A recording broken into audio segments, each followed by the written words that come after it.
Sant Pol de Mar va recuperar el dissabte 11 de juny la nit de l'esport, un acte que feia anys que no es celebrava en el municipi.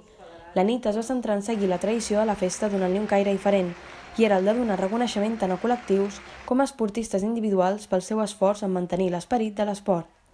L'acte va començar amb la presentació a l'alcaldessa Montserrat Garrido i el regidor d'Esports, en Daniel Comas, els quals van ser els encarregats d'entregar els premis als guardonats, amb un gran aplaudiment del públic.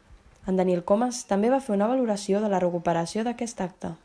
Doncs mira, aquest any li hem volgut donar un caire un pèl diferent, perquè ens vam reunir amb les entitats esportives, són 5, el nàutic, el tennis, la petanca, el bàsquet i el futbol.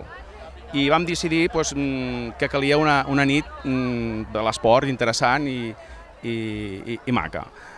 Les entitats federades de Sant Pol van donar reconeixement de manera individual a diferents persones per la seva dedicació als clubs.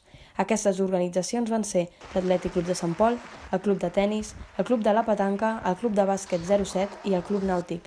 Finalment, hi va haver un pica-pica per a aquells que tenien acreditació i música d'acompanyament.